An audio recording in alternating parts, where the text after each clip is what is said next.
Hello Sarigan Moyaji Pisimboran video na Luina Ase Edukila Seguledo Naga represent Grina Crobble Day Naga Kinadukpa as the Indian Under Day Edukuase to Yede representative of Crobble Naga Forum Dirakuase Ki Nagaland de Indian Under Get Hagigana Naga Mano BC Indigenous Naga can BC Dukpayase Edu Borde Tagan Quinase to Armed Force Special Power Egg Edu Borde Quinase Aro border fencing Lagabi Quinase Aro Kinika Tagan Indian Under the Buigana Naga can Kina Dukpayase Edu Tai mention Grina Edu so mention Grina Tai Crobble de Tagan Edu Speech Tai River Griase Naga Laga Voice Higina Naga enega dukpai ase indigenous people ena dukpai na ase kuigana sob Indian under the Indian law under the enega dukpai ase kuina tai represent kuina ase to amikan yede buigana naga de buigana kinega Indian roman ki control gure ase kina restrict gure ase edu be na jani na man pui ase hulebi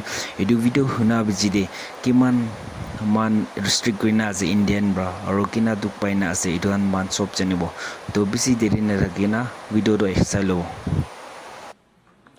Thank you, Honorable Chair.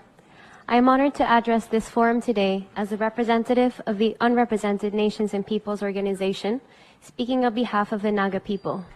The Naga people are members of UMPO, a platform of solidarity committed to amplifying the voices of peoples and nations and securing their equal participation at a national and international level. For over 70 years, the indigenous Naga people living in northeast India and northwest Myanmar have asserted their right to self-determination. 11 years have passed since the signing of the framework agreement between the Indian government and Naga representatives, a peace agreement which was seen as a hopeful step towards resolving decades of violence and repression. The agreement remains unimplemented. Today, the Nagas continue to live under the threat of the Armed Forces Special Powers Act. Under this law, extrajudicial killings and intimidation persist with impunity. Additionally, the recent construction of a border fence between India and Myanmar has led to the dismantling of the freedom of movement regime, severing ties between Naga communities divided by the border and depriving their rights to their ancestral land. In addition to these ongoing injustices, there is a more insidious threat: the growing climate of intimidation that silences indigenous voices. For years, the Naga human rights and civil society organizations have participated in this space. This year, UMPO speaks on their behalf. Why? The Nagas are being silenced. Naga human rights defenders are increasingly unable to travel, restricted by Indian authorities, and are targeted by acts of intimidation.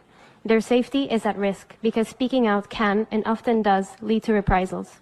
It should be them taking this seat today. This silencing is not unique to the Naga people. It is part of a broader pattern around the globe where indigenous communities who seek to hold actors accountable are silenced by states. If peacebuilding is to be dynamic and inclusive, it must account for the voices that are silenced. Restorative justice cannot begin where peace agreements are ignored and where those advocating for justice are persecuted. When states block dialogue and punish those who speak, peace is not built, it is dismantled. And in the case of the Nagas, this dismantling has undermined the prospect of a durable and peaceful resolution. We call on member states to achieve the ends of the UNDRIP in accordance with Article 38. Ensuring indigenous people's right to self-determination and their equal and effective participation in decision-making processes. Specifically, we call on member states to urge the government of India to implement the framework agreement, repeal the AFSPA, and reinstate the freedom of movement regime, and to uphold Articles 30 and 36 of the Declaration to protect the rights of the Naga indigenous peoples whose lands span international borders and to prohibit the militarization of their territories. Thank you.